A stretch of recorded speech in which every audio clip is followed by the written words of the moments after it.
Hi everyone, I just wanted to show you a project I'm working on today, and what I'm going to be making is two little notebooks.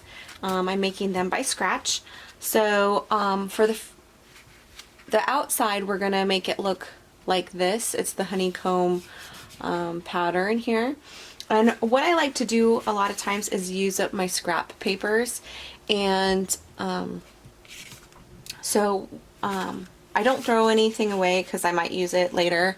I kind of just like how this looks, and both the front and the back are not identical, and it's okay because nobody's going to be looking at both of them probably at the same time, but they are from the same color palette.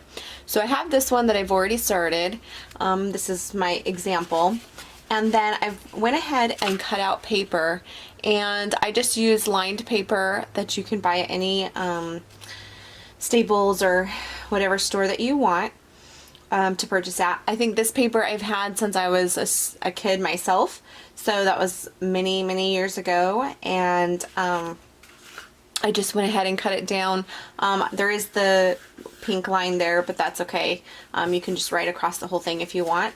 I'm going to go ahead, I've punched the holes in the paper already, and then I will go ahead and put it together with my bind it all. I haven't poked the holes in here yet, and that's just because I need to put paper on the back side of this. And so for the other one that I'm going to kind of demonstrate with on how I do this, I'm going to use these tags, these chipboard tags that I have. They're by Maya Road, and they come in a pack of 6 for $1.99, and I got these at Tuesday Morning.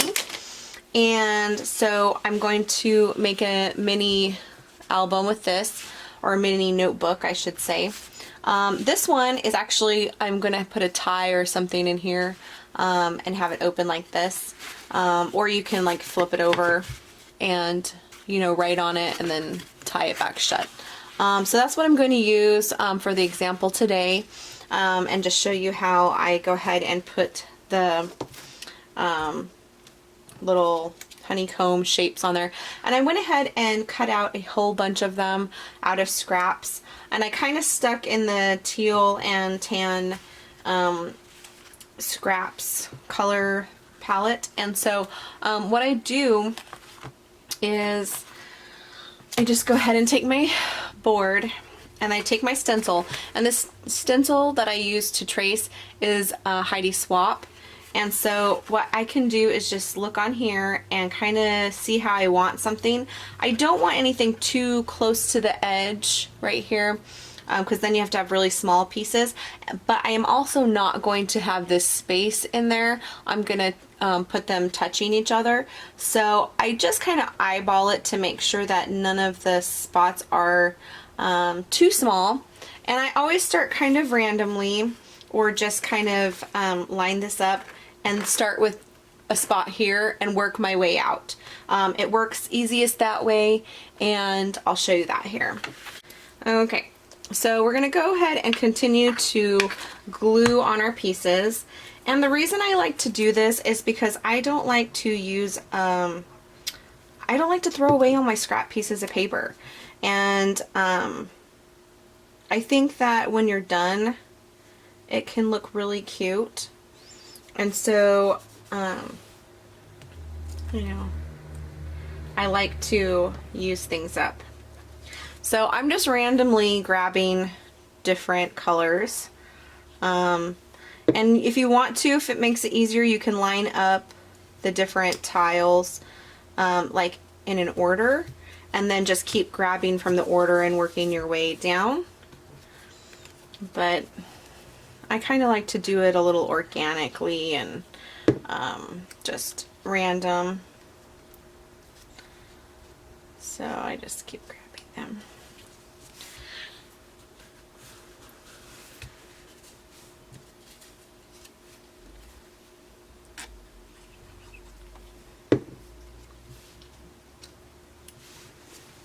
And so you just want to make sure that you don't put any two touching each other that are the same.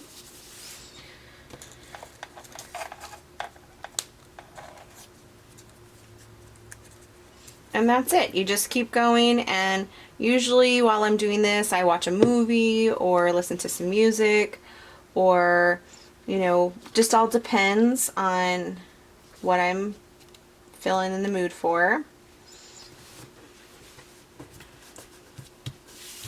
So you just keep going like that until you get it complete like this. And when I get to the edges, I'll show you that really quick. What I do with the edges. So I just basically keep going, putting glue on, and when I get to an edge, I just put it on, and then I let it dry, and then after it's dry, I'll go ahead and cut this off and trim it off, and that's pretty much what I do. And then I go ahead and ink the edges with my Tim Holtz ink, and you can see on here, like, when I lined it up, I got a really small piece here and a really small piece there. And that happens sometimes, but I just keep scrap little bits left over so that I can fill those in. Same with the ends. But I like how it looks at the end, and then you can go ahead and decorate this. You can even put something over, you know. I've also painted over them, all kinds of different things.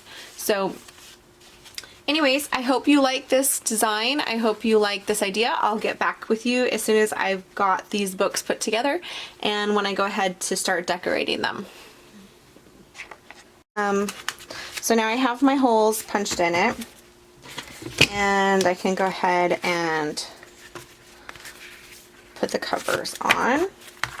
As I just count how many holes I have 1, 2, 3, 4, 5, 6 on each of them. And so then I will just cut them with I have these just little pliers. So 1, 2, 3, 4, 5, 6. And I just snip it there. And then 1, 2, 3, 4, 5, 6 for the other one. And then I'll have another section left over. And this one also has 6 on it. So I can make another one if I want.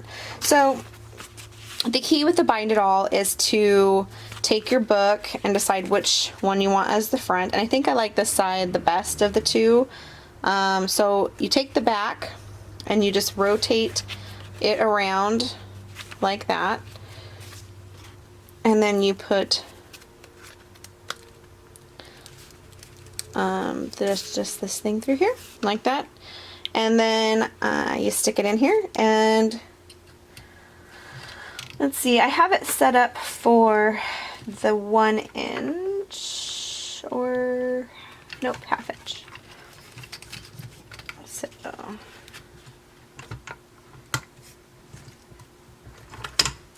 alright, so you just push it in, and then you can flip your cover back around, and your book is done. And the first one is this album here. The image here is a Graphic 45 steampunk debutante image. These here are some flowers by Prima. They're from this package here. I also used all 3 of these flowers were from this package. And so for all 3 flowers I paid $1.99. And I went ahead and decorated them. As I was showing you before, I did the background and I bound it together, and so that's pretty much what I did, and I went ahead and decorated it with some ephemera pieces that I had sitting around. Here is just a piece of paper that had an image on it, and this is from a rock and roll collection that I had forever. And so I just added this here because I'm trying to use it up as much things as possible. And then I put a little piece of paper behind. I have a bunch of these pre-cut up. I was going to use them for a project and then changed my mind. So I used that behind there to, like, you can see it popping out here as just some layering. And I went ahead and stayed with silver colors on this one, silver and white. So I used white eyelet here to match the binding, and then I put a charm on the end that was silver to match the beading on these flowers. And so I hope you like this project, how it turned out. It's just a simple little book that I made that didn't take very much work at all. And then here's the other one that I made. Again, same idea, using some of these honeycomb scrap pieces of paper that I had, and then just doing some layering over top. This is a image from this stack here, or this collection here by Tim Holtz. It's the photo booth. I got this in a recent haul that I did a video on, if you want to check my videos for that. So I've been trying to use some of these in some of my projects, and I really liked this image of this girl. She just looked very happy, and I liked this piece here. I think this was from Die Cuts with a View from a long time ago. Both of this one and this one came from the same collection, and I've held on to them for a really long time because I just really like the colors. And then I added a few flowers here.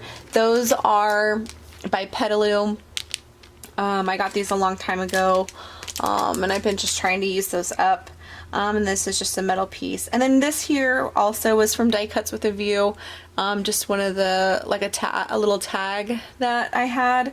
I had pre-cut it out, and I can't tell you which collection it's from, but I liked the roundness of it. I thought it would give it a little different look on the end. So, and this is Tim Holtz, one of these big chats. So anyway, that's my project. I hope you enjoyed it. Thanks so much for watching, and I challenge you to use up scraps. Thanks.